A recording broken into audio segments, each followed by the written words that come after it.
So how about number 5? Well, I got to get rid of that radical. And we talked about how to rewrite that radical, right? So first, let's get rid of that. So I have 7 raised to the x minus 2 over 6 equals, how can I rewrite the square root of 7? 7 to the, what's the exponent on that 7? A 1 over, what's the root? 2. So 7 to the 1/2. Do I have like bases? Yeah, so go ahead and get rid of those bases.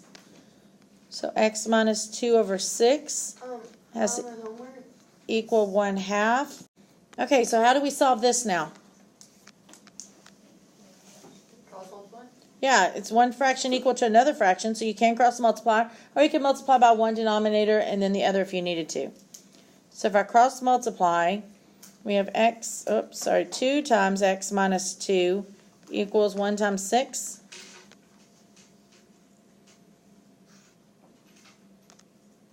And then we can distribute.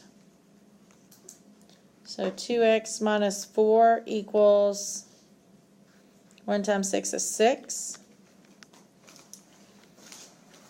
And so I'm just going to rewrite that up here because I've run out of room there. So 2x minus 4 equals 6. What do we do now? Add 4. Okay, add the 4. And what do we get? 10 and 5. Okay, 2x equals 10. Divide by the 2. And so we know x equals 5.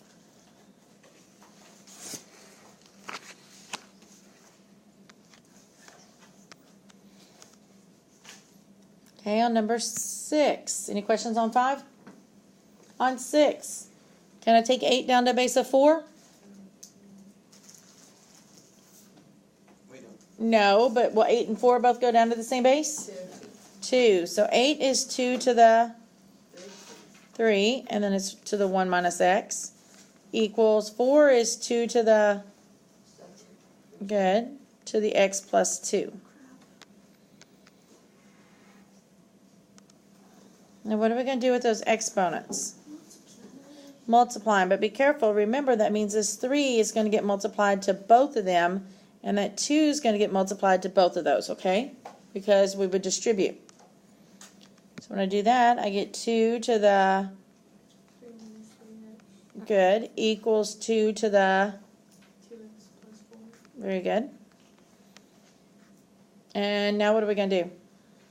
Cancel out the bases. Yeah, bases are equal, so let's just get rid of them because we don't need to worry about them. So 3 minus 3x equals 2x plus 4. And then just solve for x, right?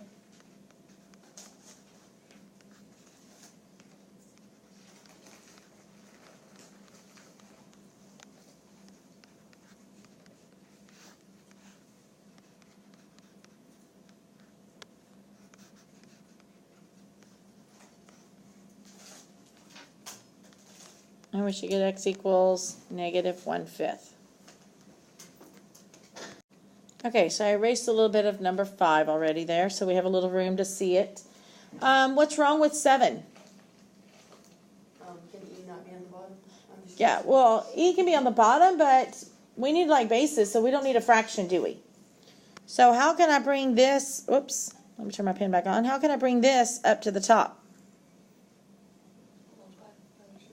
Well, yeah, that's what I was looking for.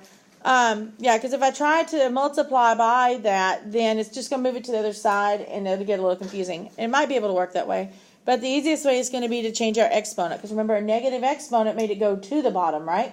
So when I bring it up, I'm going to have to put the negative back on it. So we have e to the x plus 4 equals e to the, well, really, we have 1 times e to the negative 2x. Because whatever number's on top goes in front. But did we have to put the 1 times? No, because what's 1 times e to the negative 2x? Okay. So we really didn't have to put the 1 there.